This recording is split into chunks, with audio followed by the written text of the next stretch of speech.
Olá, tudo bem? É, vamos falar hoje, vamos fazer a nossa devolutiva da prova de segunda PA, mas antes eu quero parabenizá-los a todos vocês pelo ótimo desempenho que tiveram. As notas foram muito boas, né? A maioria de vocês tiraram notas máximas, alguns de vocês, por não terem fechado a prova, errado uma ou duas questões, não conseguiram fechar a prova ou deixaram de entregar algum dos exercícios, né? Esses exercícios eu recebi por e-mail, ou recebi também lá no portal AVA, porque alguns tiveram uma certa dificuldade, mas todos aqueles que me enviaram, eu consegui anotar e fiz as correções manuais. Enfim, se tiver algum problema sobre a prova, nota da prova, alguma coisa assim, pode me contactar por meio do e-mail ou pela mídia social e no particular, e aí a gente conversa e procura ver aonde aconteceu o problema e tentaremos resolver o problema, se é que vai haver, né? Mas vamos fazer a nossa devolutiva, então, da nossa prova, e devolutiva da nossa prova, eu vou apresentar aqui ela para vocês, e a gente vai fazer a nossa discussão.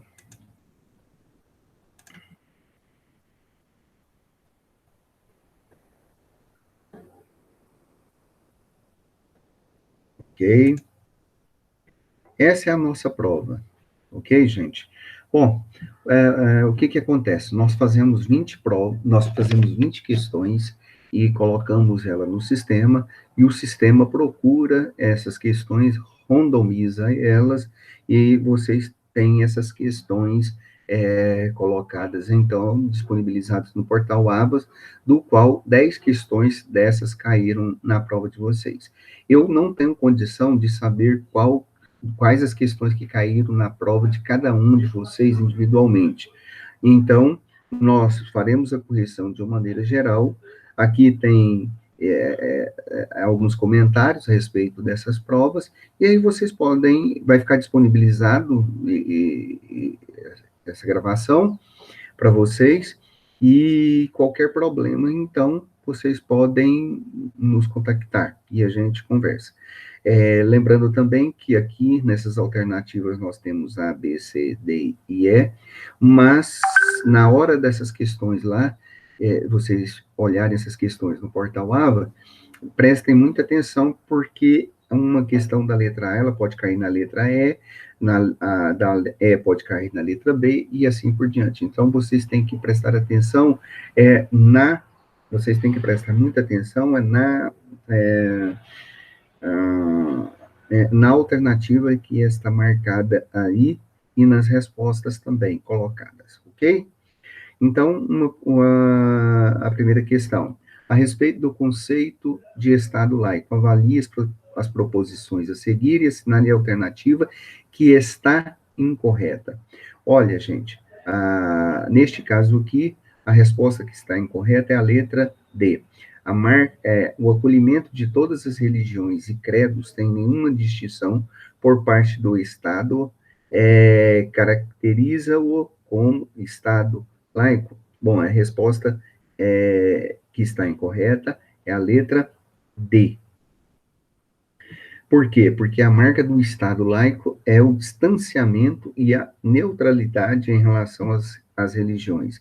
A laicidade é ferida quando o Estado acolheu uma ou todas as religiões existentes no território sob o domínio desse Estado. O acolhimento a uma religião ou a todas as religiões é uma das características do Estado religioso ou confessional, tá? Acolhimento de todas as religiões, tá? Não é característica, então, do Estado laico, que prefere manter esse distanciamento, tá? As outras características do Estado laico estão corretas, tá? Tanto na letra A, B, C e E, ok? A respeito do conceito de Estado religioso, avalie as alternativas a seguir.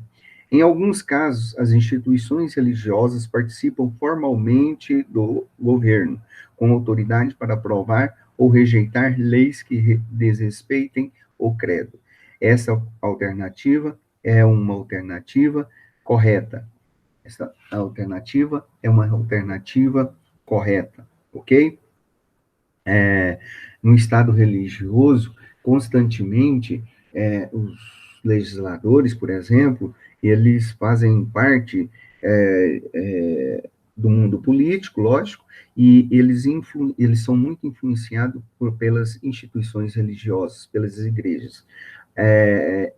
Casos assim, nós trabalhamos nos textos com vocês, que foi, por exemplo, o luteranismo na Alemanha e o anglicanismo na Inglaterra.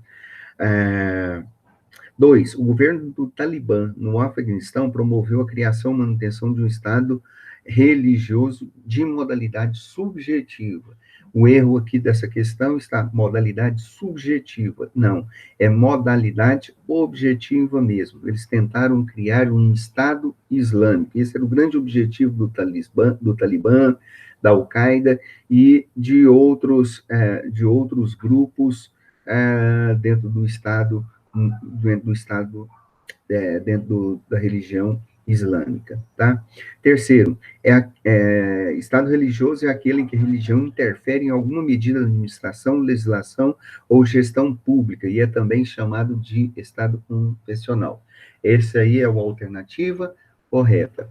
Se vocês prestarem atenção, o que está dizendo aqui sobre Estado religioso, dá para vocês responderem a questão da parte de cima também. Tem muita ligação, tá? Gostaria de chamar o detalhe para vocês que aqui, infelizmente, nós repetimos essa questão. Foi um erro nosso, tá? Mas, então, configure aí duas alternativas corretas. Bom, isso não tem problema algum, pois quem marcou, aqui no caso, letra D ou E, vai acertar lá no portal AVA, porque lá nós colocamos essas duas alternativas com possibilidade de acerto, tá? Então, quem marcou uma ou outra vai acertar e vai ter a sua nota convalidada normalmente. Por isso que alguns questionaram, mandaram e-mails para mim, mandaram foto no WhatsApp, e questionando a necessidade de anular a questão, mas, apesar deste erro aqui, há uma possibilidade dentro do portal AVA de pontuarmos uma questão ou outra, e isto foi feito. Então, quem marcou essas duas questões aqui, eles acertaram, tá? Foram pontuadas. E aí também tem a outra resposta, tá? A resposta aqui, no caso, letra D, quando um Estado religioso manifesta-se de maneira subjetiva, a interferência de um grupo ou instituição religiosa não é formalizada, é explícita, mas esses grupos têm voz nas decisões do Estado e buscam salvaguardar os seus interesses. Este não é o caso do Estado religioso, como o caso do Talibã, um Estado onde há leis civis que regulam hábitos e costumes da população de acordo com princípios religiosos. A desobediência dessas leis é até punida pelo Estado. Terceiro, o conceito laico. O conceito laico muitas vezes é visto de maneira equivocada, pois é confundido com uma limitação estatal sobre as crenças e não crenças da população. Sobre a definição do Estado laico, estão corretas ou correta a proposições a seguir, exceto a letra C. A posição neutra do Estado laico busca incentivar o ateísmo e outras formas de não crença como formas de distanciar as religiões e manter a laicidade. Não tem nada a ver isso daí, tá? Não quer incentivar, o Estado laico não incentiva o ateísmo, porque esse não é o objetivo do Estado laico. O Estado laico ele procura esse distanciamento ou neutralidade, não incentivar nenhuma outra prática antirreligiosa também, ou mesmo religiosa, como é o caso do ateísmo, que tem um estilo de vida baseado, muitas vezes, em filosofias. Esse não é o caso, tá? Então, o Estado laico prevê o direito à liberdade religiosa, o que inclui a liberdade de ter uma crença e também de não ter essa crença. É algo que está explícito, inclusive, na nossa Constituição, no artigo 5º, tá? Assim sendo, confundir Estado laico com Estado ateu é privilegiar uma crença ou não crença em detrimento às demais. A outra questão, o Estado em que não é permitido a adoração ou participação do cidadão em qualquer tipo de culto religioso, nele o governo não crê na existência de nenhuma divindade ou entidade espiritual. Este conceito é um conceito de ateísmo, é um conceito de Estado ateu. A não teos, teu vem do latim Deus, que significa Deus. Então, significa nenhuma crença a nenhum Deus. A resposta está aí. O Estado ateu é aquele que os governantes negam a existência de divindades e suprimem ou limitam as crenças da população, cerceando a liberdade religiosa. Ponto. É preciso distinguir o Estado ateu do Estado laico, uma vez que o ateísmo e demais manifestações de não crença também se inclui no direito à liberdade religiosa. Ok? Sobre o artigo 5º, inciso 6º da Constituição, é inviolável a liberdade de consciência e de crença, sendo assegurado o livre exercício dos cultos religiosos e garantida na forma da lei a proteção aos locais de culto e suas liturgias. Após essa avaliação, caso queira consultar o artigo completo, está disponível na Cartilha de Diversidade de novembro de 2004, página 3.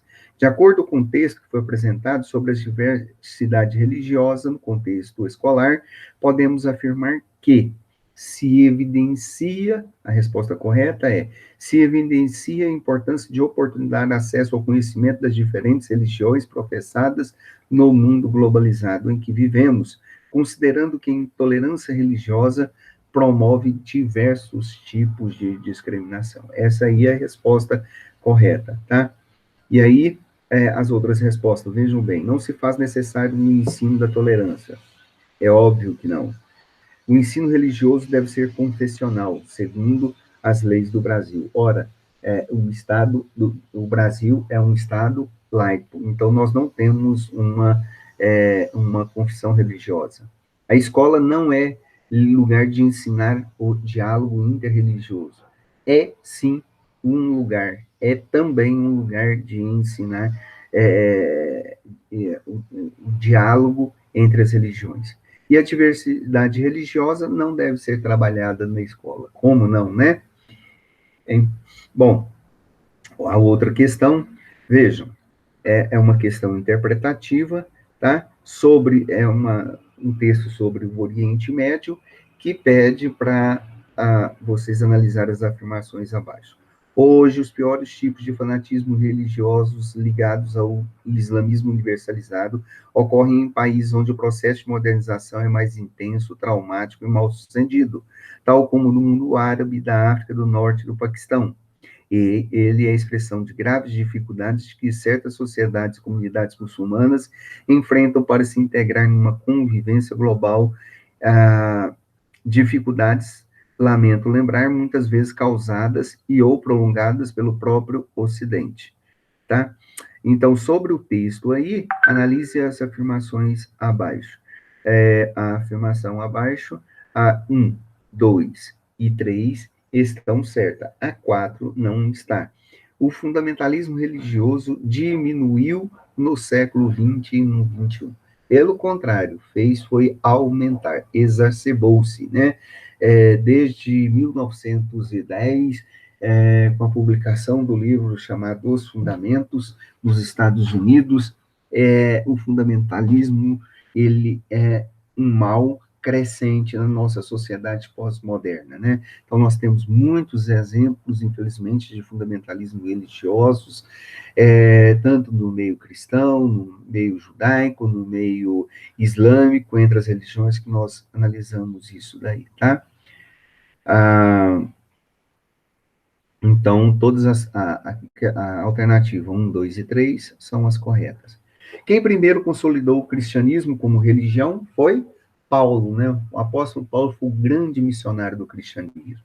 Ele soube interpretar as palavras de Jesus, ele adequou essas.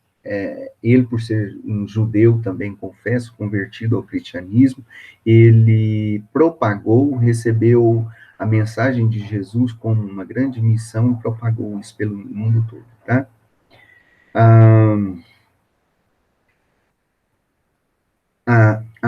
Tá. Veja, Jesus não se considerava o criador de uma religião, tá? Ele mesmo não se considerava, lógico, ele foi o fundador da religião, tá? Mas a pergunta é, quem consolidou, quem levou o cristianismo a todos os, aos as maiores distâncias do mundo conhecido, do mundo romano conhecido, foi o apóstolo Paulo, grande missionário. Ele fez, no mínimo, 3 viagens missionárias e expandiu o cristianismo em todo o Império Romano.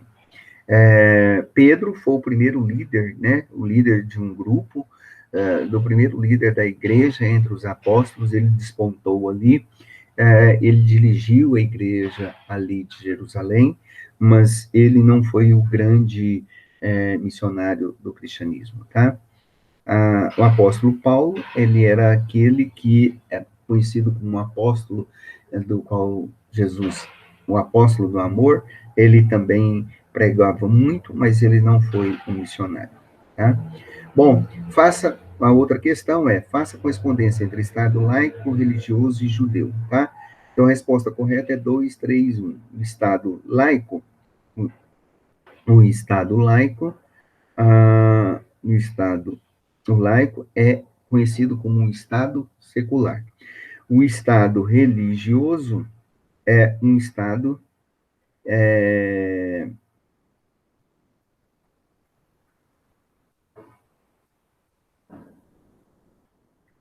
que pode ocorrer de forma orgânica ou subjetiva. E o Estado ateu, ele rejeita todos os credos em favor da não crença, né?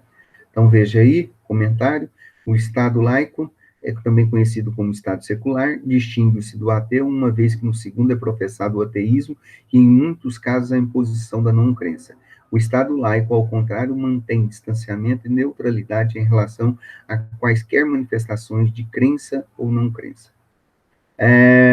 O Brasil é legalmente um Estado laico, essa classificação está prevista em diversos documentos oficiais, como pode ser constatado no fragmento a seguir. É vedado à União, aos Estados, ao Distrito Federal e aos municípios estabelecer cultos religiosos ou igrejas, subvencioná-los, embaraçar-lhes o funcionamento ou manter com eles os seus representantes relações de dependência ou aliança, salvada na forma da Constituição, na forma da lei, a colaboração do interesse público.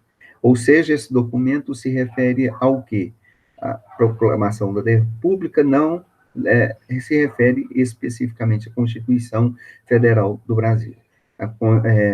E aí nós temos aí a Constituição Federal de 1988 em vigor no país, veda explicitamente que a União, Estados e municípios estabeleçam cultos religiosos ou igrejas, criem incentivos ou privilégios ou mantenham relações de dependência com lideranças ou instituições religiosas.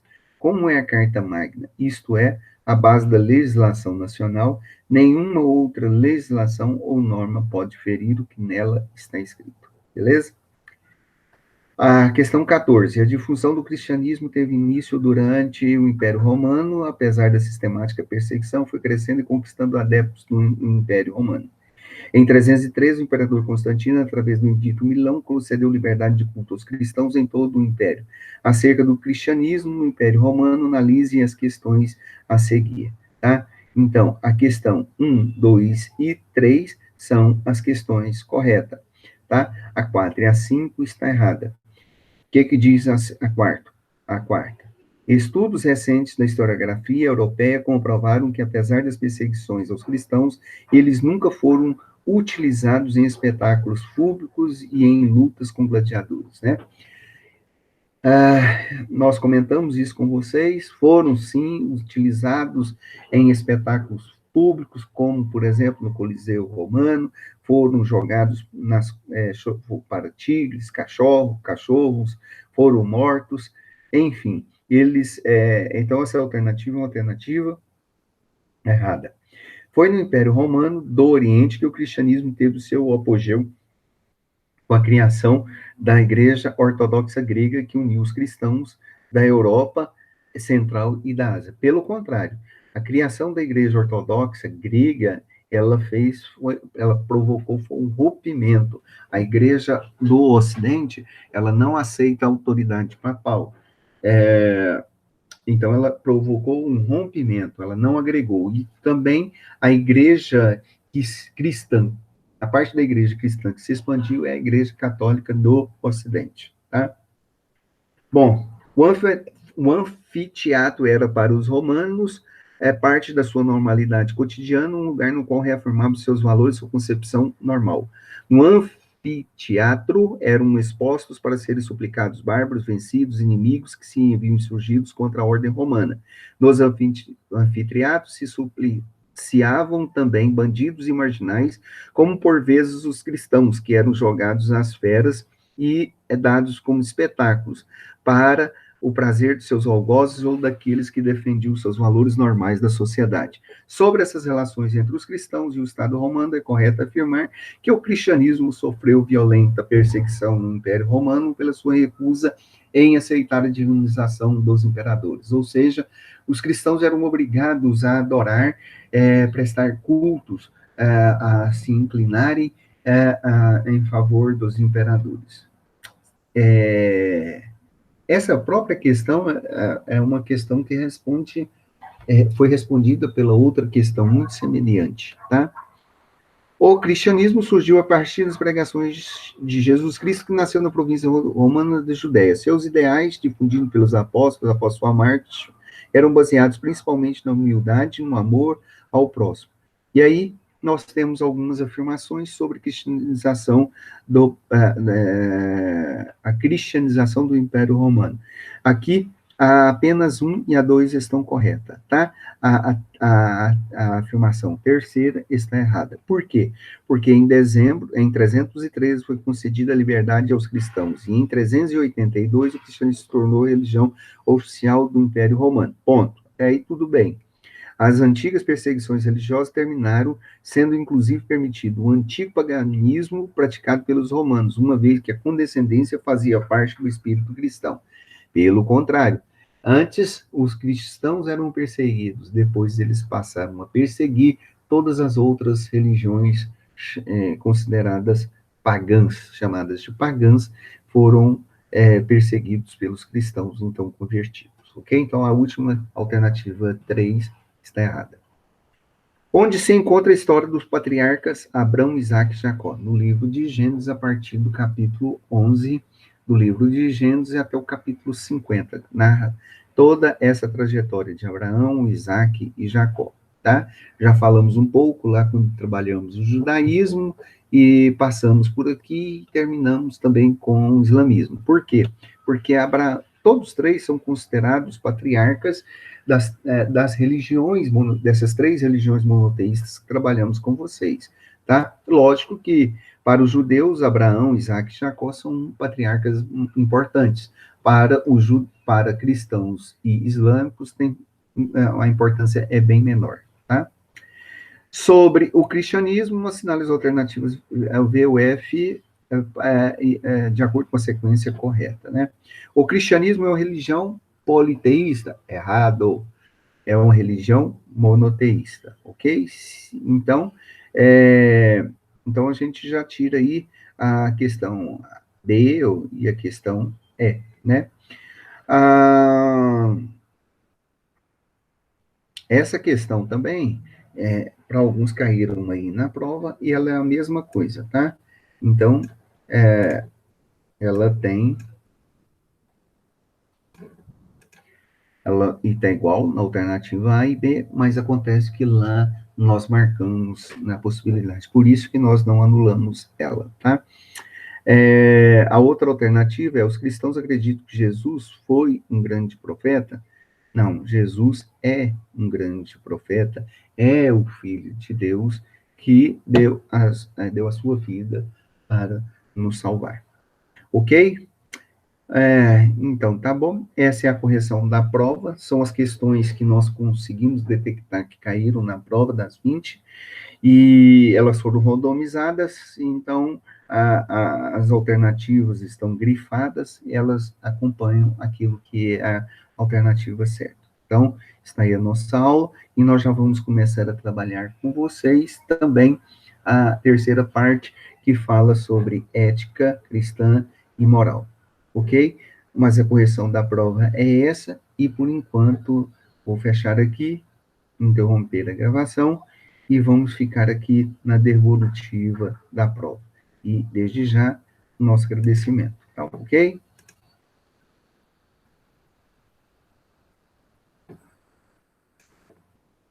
Beleza?